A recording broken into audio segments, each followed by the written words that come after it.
En Introspectiva, programa de la Barra Mexicana Colegio de Abogados, recibimos a Roberto Lara Chagoyán, quien nos va a platicar de los temas de la argumentación jurídica, de las escuelas de pensamiento, de la importancia de que pues, todos los abogados y las abogadas tengamos una sólida formación argumentativa para ser mejores en nuestra práctica profesional. Bienvenidas, bienvenidos, empezamos.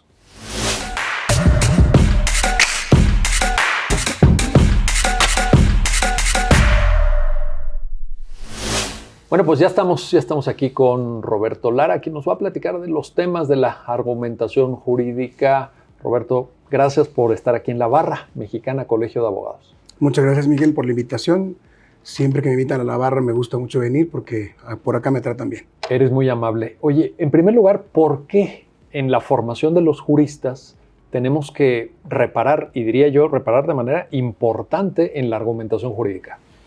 Pues mira, yo te voy a dar un argumento por mayoría de razón. Desde siempre fue importante la argumentación jurídica porque es la práctica misma del derecho, la puesta en práctica del derecho, es decir, la interpretación, el uso de las fuentes del derecho en la solución de problemas prácticos. Siempre fue importante, pero ahora que estamos en el llamado Estado Constitucional de Derecho, se hace todavía más necesaria, más importante. Digamos que no es que en el Estado legal no hubiera sido necesario argumentar, siempre lo fue, pero la argumentación que demandaba ese Estado era más formal, más deductiva, más silogística. Bastaba con hacer una buena subsunción, daba mucha seguridad jurídica, con lo cual no estamos peleados, ni mucho menos. Pero ahora que hay principios, que estamos en la era de los derechos, que estamos en el Estado constitucional, que el derecho se ha constitucionalizado, pues es todavía más importante, indispensable, necesario, pues abundar en técnicas argumentativas diferentes a la subsunción, educar a los abogados y a las abogadas en persuasión, por supuesto, en encontrar las premisas verdaderas, en poder comunicar adecuadamente una idea, porque el derecho, como tú bien lo sabes, pues si no se comunica bien, no sirve para nada. Tenemos que ser también buenos comunicadores, ¿verdad? Así es. Y la comunicación puede ser una de las vertientes de la argumentación, que es la parte pragmática, ¿no? Sin duda. Oye, en esta diferencia que estás trazando entre, digamos, y sintetizando mucho, Estado legal de derecho y Estado constitucional de derecho, en esa fase anterior del Estado legal, uno sí notaba, al menos en el discurso de la doctrina jurídica, una ausencia de temas argumentativos, ¿no? O sea, no identifico alguna referencia intelectual, digo, algo habrá, sin duda habrá precursores, etcétera, sí. Pero digamos, en la escuela del positivismo clásico, estoy pensando en la escuela kelseniana, etcétera, ¿identificas una teoría de la argumentación? No, digamos, no para el público en general de los abogados, no para el estudiantado general, ni mucho menos para el foro. Donde más o menos hubo raíces, como dices tú, precursores desde los años 50, final de la Segunda Guerra Mundial, fue en la filosofía del derecho. Pero eran temas teóricos, no salían jamás a la práctica. Luis Recasens, que viene de la República Española, huyendo a México, él hace un libro magnífico, uno de varios, donde toca el tema de la argumentación, es un precursor de lo que hoy llamamos razonabilidad. Él distinguía la lógica de lo racional con la lógica de lo razonable. Entonces, ahí en México tenemos un precursor, pero ¿quién en la UNAM, tú que eres de ahí, en la Universidad de Guanajuato, que es donde yo egresé, ¿quién veía a Recasens conectado con contratos, o con amparo, o con delitos en particular? O con derechos fundamentales. Para nada. Entonces era un tema teórico, escondido, para filósofos, para pensadores, en abstracto, y se acabó. Y efectivamente en la formación de los abogados y en la práctica jurídica no se veía ni mucho menos la necesidad de habilidades argumentativas. A partir de la segunda mitad, tal vez, o un poquito más avanzado del siglo pasado, se asiste a lo que el propio Manuel Atienza llamaba un renacimiento de la argumentación, los textos de Perelman, por ejemplo, Tolmin, McCormick, y bueno, luego Fiebeck, o sea, y en fin, para llegar a los Robert Alexi, en fin, lo que pueda haber aportado Ronald Dworkin, en fin, el propio Manuel Atienza en el ámbito de nuestra cultura jurídica iberoamericana. Y ahí sí, ¿no, Roberto? Ahí sí notas un cambio, diría yo, cuantitativo, cualitativo. ¿Estarías absolutamente de acuerdo. Y en América, como tú sabes, llega más tarde. Sí. En Europa empiezan los desarrollos de la nueva argumentación o de lo que se le llamó teoría estándar de la argumentación jurídica a partir efectivamente de dos grupos de pensadores. Unos que estaban a favor de la lógica formal, como Ulrich Klug o García Maínez en México. Esos autores decían que había que argumentar, crecer en la argumentación, pero deductiva, aplicar la lógica jurídica que estaba ¿Y con eso bastaba? mucho, y con eso bastaba para ellos. Pero justamente irrumpen en la escena los enemigos, no los enemigos, los contrarios, ¿no? Que son los antilógicos, los antideductivos. Aquellas personas que dicen, el derecho no puede reducirse a un sistema lógico, no es un conjunto de razonamientos deductivos, subsuntivos, donde simplemente se aplica la premisa normativa, se compara con la premisa fáctica para ver si el caso entra en el supuesto de hecho de la norma y aplicar la consecuencia jurídica. Eso es demasiado sencillo, demasiado obvio y no abarca los grandes problemas del derecho. Abarca unos problemas del derecho, pero no todos. Y ahí vienen los antilógicos, que son Fibeg, Theodor Fibeg, que rescata la tópica aristotélica, Perelman con la retórica y Toulmin con la lógica informal. Estos tres autores se oponen a los primeros y se van hasta el otro extremo. Entonces casi desprecian a la lógica.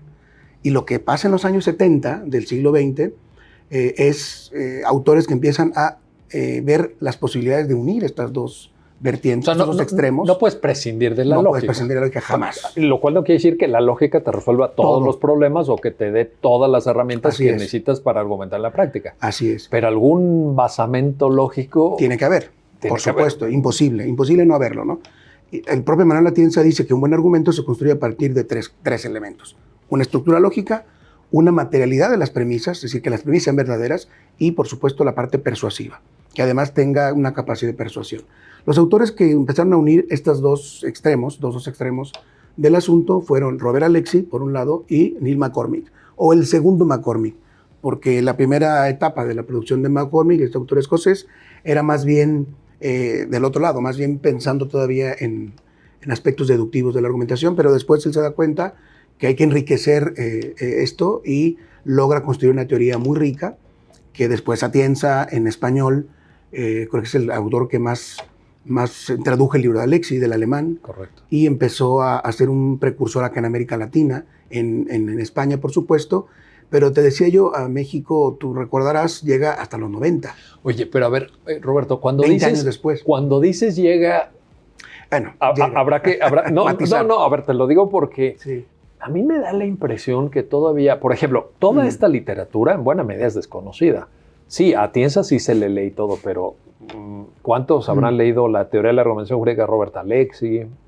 O sea, a nivel de práctica jurídica, tanto en el ámbito jurisdiccional, en el ámbito de postulantes, incluso me atrevo, Roberto, a plantearte, en el ámbito universitario, ¿verdaderamente se enseña esto? Porque luego hay unos cursos de argumentación jurídica, pero también un poquito por encimita, ¿no? Así, sí. Hay gente que confunde incluso argumentación jurídica con práctica forense y entonces, no, te voy a enseñar a argumentar haciendo demandas, a ver dónde va el rubro de la demanda y dónde dice, sé juez, no te olvides sé, es muy importante, sé juez, o H juez, o H tribunal, o sea. Sí, no, totalmente de acuerdo. Es que llega como en distintas velocidades. Y si vemos el todo, si vemos una visión panorámica, digamos, si lo viéramos desde arriba, efectivamente sería verdadero lo que acabas de decir. No ha penetrado bien a bien una práctica basada en argumentación. Yo diría incluso que tampoco en Iberoamérica en general, ¿eh? O sea, no somos la excepción. Tienes toda la razón. España misma no es que tenga abogados que todos argumentan de una manera. Hay una vieja polémica clásica entre Laporta y Atienza, donde justamente llegan a ese punto, ¿no? Laporta le critica a Atienza su excesiva euforia por la argumentación, digamos, o por el llamado Estado Constitucional de Derecho, el derecho como argumentación que promueve Manolo, y le dice, parece que partieras, Manolo, de la idea de que todos los jueces españoles saben filosofía moral, y saben lógica, y saben filosofía en general, ¿no? Entonces creo que cometes ahí una falacia al pensar o al proyectarte en ellos. Si todos fueran filósofos, los jueces, que ni tiempo tienen de serlo y tampoco están obligados. Entonces se espera mucho de ciertos jueces. Pero a ver, no están obligados, pero sí están obligados a aplicar técnicas argumentativas propias de un Estado constitucional de derecho que ya está aquí, que ya está vigente. Claro. Porque tú decías, por ejemplo, los principios. Pues los principios están en la Constitución, o sea, no son aquellos viejos principios generales del derecho, Sí, no. traídos del éter, ¿no? Sí, No, ya están aterrizados, están positivizados, hay que trabajar con ellos. No, totalmente de acuerdo. A Atienza Junta me le contesta eso, le dice, mira, no te vayas al extremo, efectivamente, no es que pidamos expertos en filosofía moral, pero sí necesitamos que se cambie la manera de pensar el derecho desde las universidades y que lo más importante de una sentencia, lo que debe deducir una sentencia es la argumentación y no las formas viejas, anquilosadas, decimonónicas, formulismos, apartados especiales, sentencias larguísimas, con inclusive un lenguaje que ya no corresponde a la actualidad, ¿no? Y con un desdén incluso. Un desdén, así es. Por persuadir, con un carácter más bien de autoridad, decir, a ver, yo resuelvo esto. Porque soy el juez. Y porque soy el juez. Oye, pero ¿qué razones apoyan o cómo construyes una lógica argumental? Nada. Así es. Transcripción, Sí. y luego de todo lo anterior se deduce, ¿no? Sí. Una cosa. El famoso salto mortal, ¿no? Que al final dan efectivamente unas conclusiones que no están atadas prácticamente a ninguna premisa, sino a una idea de autoridad, como bien lo dices. Sí. Perdona que regrese el tema de las velocidades. Sí. Llegan muchas velocidades a México. En la teoría es una cosa, en la academia, creo que ahí penetra de una manera más firme, por lo menos empieza a haber cursos de argumentación. Sí. Todavía falta que estén buenos los cursos, como dices, pero cuando yo estudié derecho... seguramente que los habrá muy buenos. Cuando yo estudié derecho, la palabra argumentación jurídica no aparecía en las currículas en ningún lado. Es en los 90, yo digo que cuando entra más o menos en dos de estas líneas, ¿no? Una es la academia, que hay que reconocerlo, es el ITAM, es Rodolfo Vázquez el que introduce, trae estos profesores, trae a Atienza, y empieza a ser el seminario García Maínez, que sigue siendo un éxito. Y por otro lado, el Tribunal Electoral. Yo diría que en la teoría, en la academia, es el ITAM, y después la UNAM, jurídicas, en fin. Y en la parte práctica no es la Corte, es el Tribunal Electoral, aquí el Tribunal de Leonel Castillo. Sí, claro. Que era muy amigo de Atienza, y se trajo a Atienza, se trajo a la gente de Alicante. Bueno, hicieron un trabajo maravilloso. Aquí el tribunal, ¿te acuerdas? Fue un tribunal que empezó a reducir sentencias. Y qué grandes magistrados. Es que también estaba Leonel Castillo, estaba Jesús Orozco, Zapata, Mauro Miguel Reyes Zapata. Así es. Y ahí empieza a hacer un faro de luz ese tribunal que años después, yo diría que hasta la llegada de Cosío a la Corte, empieza a tratar de replicarse con otra velocidad. Yo creo que entró más fácil en el tribunal electoral, pero también se enfrió que en la Corte. Y en la Corte llega también con distintas visiones y también con cierta exageración. Yo te diría que la Corte en los años 2004, 2008, esos primeros años fueron de mucha propuesta, de mucho rechazo.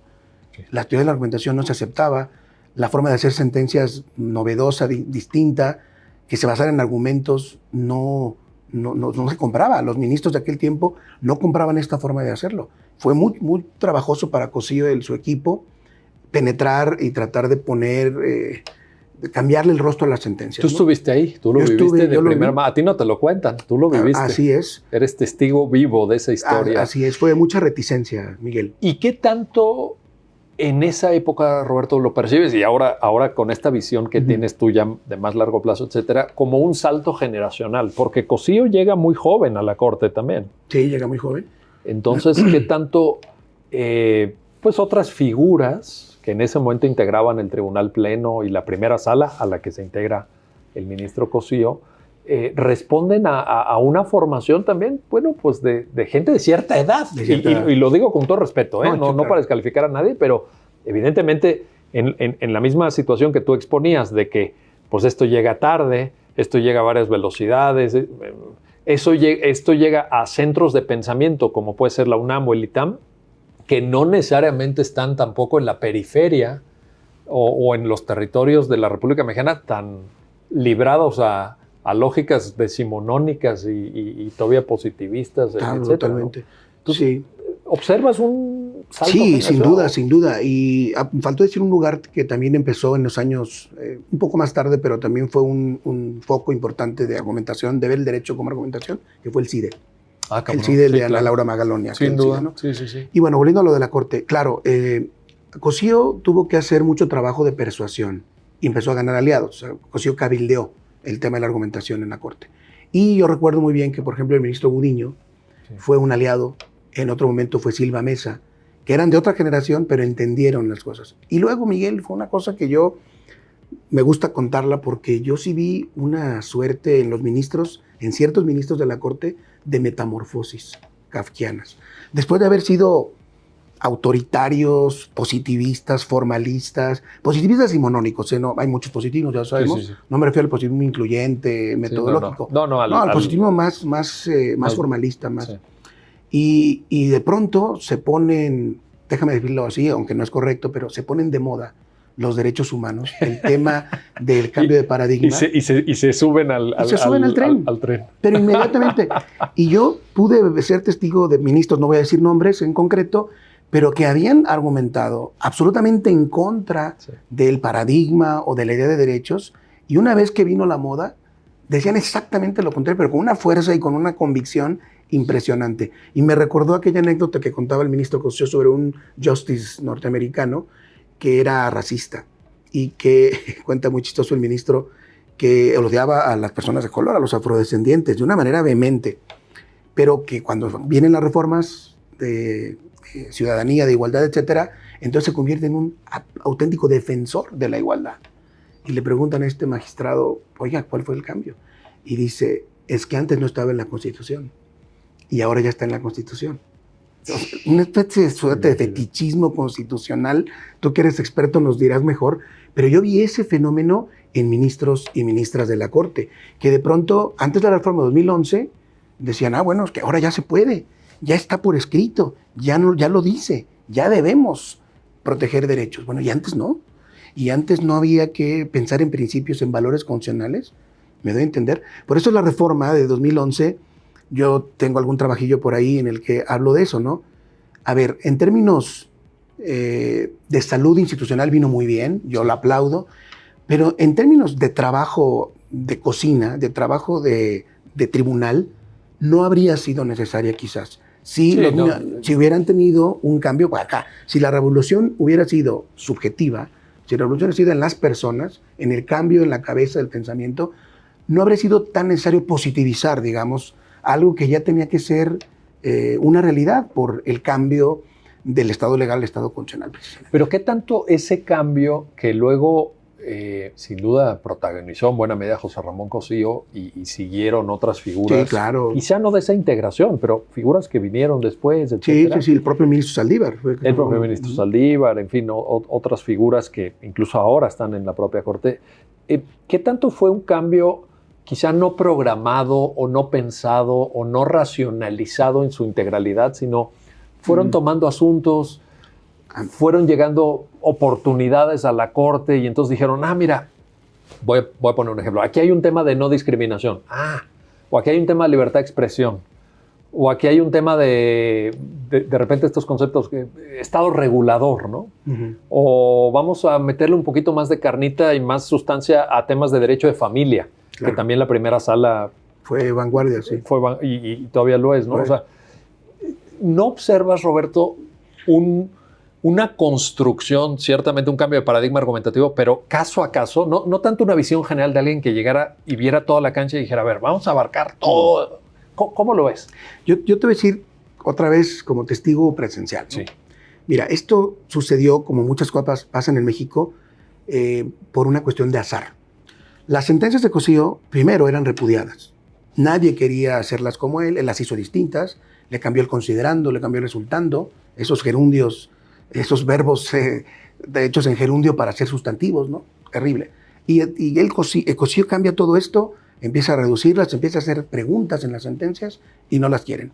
Pero la realidad de la Corte, del día a día, es que hay mucho trabajo y que hay un tráfico de precedentes, digamos, de machotes, déjame decírtelo así. Uh-huh.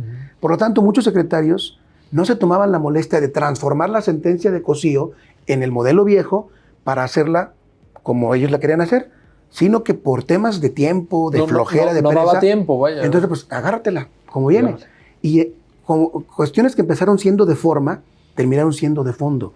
Porque ya el criterio de libertad de expresión, el criterio de igualdad, el criterio, bueno, el primer test de ponderación lo hace Cosío en un asunto fiscal, hazme el favor, fiscal. Sí. Me acuerdo perfecto todavía del quejoso, ¿no? que antes se podía poner el nombre de los quejosos, ahora ya no.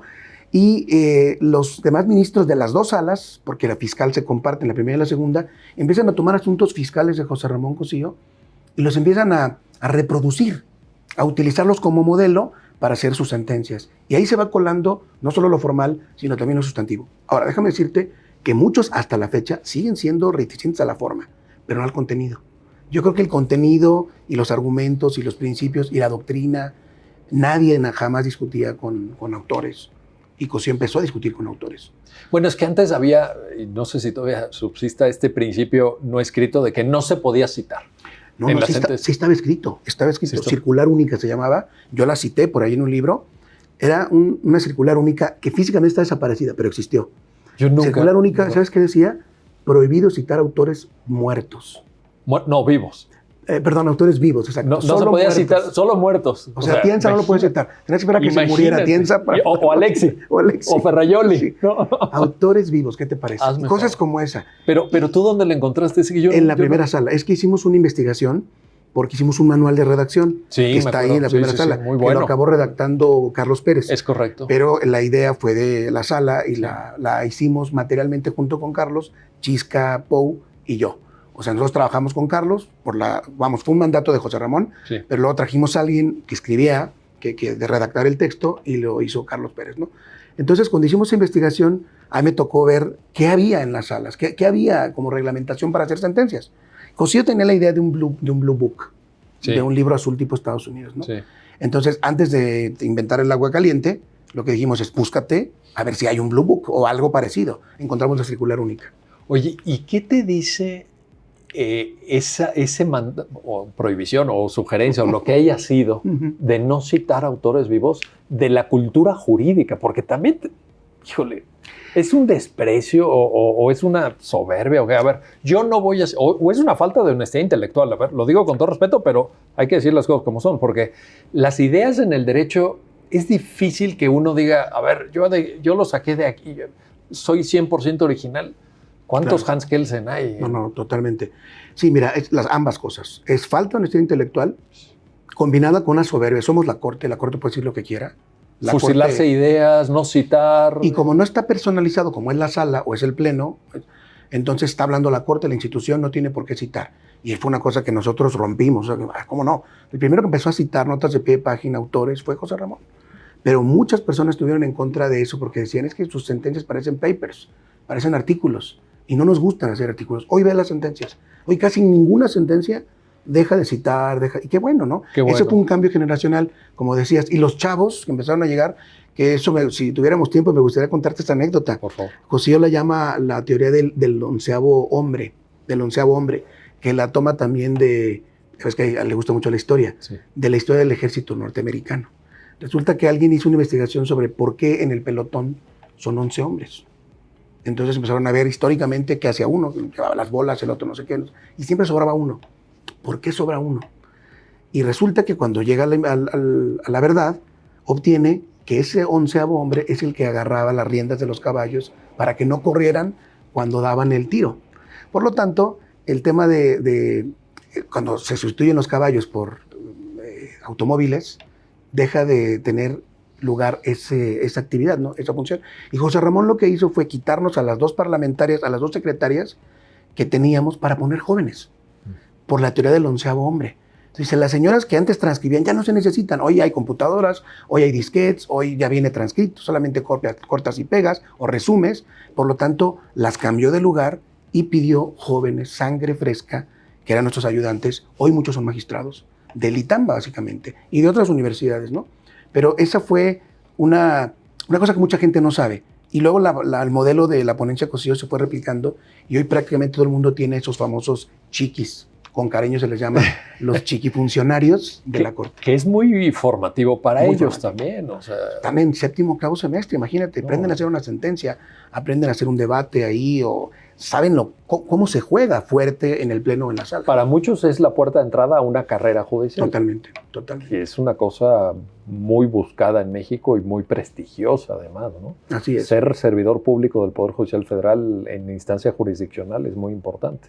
Muy importante a nivel curricular, pero a nivel también de estudios, digamos, de construcción del abogado y la abogada que van a ser después, ¿no? Esa experiencia no la van a olvidar nunca. Oye, Roberto, estamos ya terminando esta conversación tan grata, pero no quiero despedir el programa sin preguntarte o sin pedirte que intentes como resumir las tareas que desde el punto de vista de la argumentación jurídica están pendientes en México. Sí.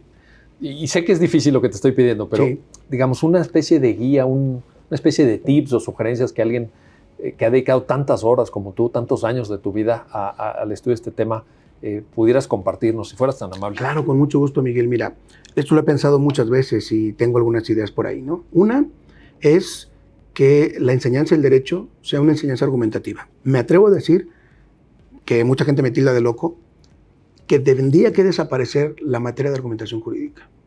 ¿Por qué?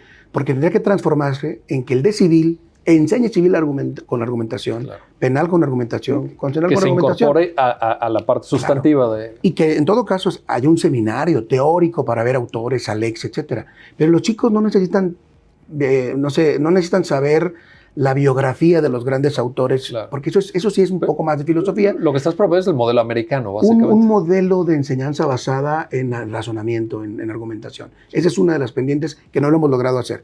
Efectivamente, muchas universidades tienen la materia, pero como un pegote. Es decir, hay gente que va a hablar de un tema, de otro, de las falacias, pero de las falacias no conectadas con sentencias. A mí me gustaría, a ver, encuentra sentencias, detecta falacias en la sentencia del colegiado, del juez, no de un libro imaginario, no, en la realidad. Entonces, eso falta, pero lo tiene que hacer el de civil, el de penal, el de administrativo, todos los profesores. Esa es una. Otra, la capacitación judicial. La capacitación judicial no puede regresar a otra licenciatura. Tendría que explorar, vía seminario, en discusiones de fondo mediante la argumentación jurídica. Ya no de si era la causal B o la causal A o si no diste la copia. No, eso no es que no sea relevante, pero eso no es lo importante para una formación de jueces constitucionales. Tienen que estar discutiendo seminarios de filosofía moral fuertes y de dilemas éticos y de dilemas argumentativos, etcétera, para poder afinar esto que la Porta Electricidad Atienza, para afinar su razonamiento moral. Entonces es otro tema pendiente. En el foro, en tercer lugar, el foro también necesita la argumentación, pero ahí nos falta algo, a mí, a ti, a los que estamos en ello. Toda la argumentación la seguimos haciendo para jueces, ¿te fijas? Y hay muy poco escrito y construido, tú sí lo has hecho, tienes cosas, te he leído, cómo argumentar en un caso en el foro, que no es igual que ser un juez. Sí. Y nos falta mucho desarrollo con respecto a eso. Muchos abogados se meten en un curso de argumentación y dicen, oye, pero yo no soy juez. Y todo lo que me enseñan es inoperantes y cómo se ponen los fundados, cómo se pondera, cómo no sé qué. Puras cuestiones que le tocan al juez. Y nosotros a veces le decimos a los alumnos abogados, bueno, mire, usted simplemente sea una cremallera y la otra parte del cierre pues es para usted y la otra es la del juez. No, nos falta desarrollar un proyecto más serio de argumentación que no sea solamente habilidades de litigio y poner tu despacho, claro, es administración de despachos, no, argumentación jurídica. Cómo construir un caso, cómo preparar los agravios, cómo preparar la demanda, no en términos formales, sino en términos sustantivos, ¿no? Pues esas tres pendientes, por lo menos. Oye, nos estás dejando una agenda impresionante, Roberto, te lo agradezco mucho. Y en cada uno de estos tres temas observo que además habría que dividir en varios subtemas. Sí, por supuesto. O sea, esto daría para otro programa, sin duda alguna, pero yo te agradezco mucho tus comentarios. No, hombre, por favor, muy agradecido de estar invitado para esta charla, con muchísimo gusto. Gracias Roberto Lara, y gracias a usted por acompañarnos en este programa. Pues ya lo han visto, ya lo han escuchado, muchas tareas pendientes, mucho por hacer en el ámbito de la educación jurídica, pero también en el ámbito de la aplicación práctica de las normas en materia de argumentación jurídica. Todavía necesitamos estar más atentos a los desarrollos argumentativos, desarrollar argumentaciones mucho más sólidas, mucho más aterrizadas y con más sustancia. De todo ello platicamos con Roberto Lara y creo que ha sido una entrevista que nos deja muchas reflexiones. Gracias por su tiempo, gracias por acompañarnos en Introspectiva y hasta pronto.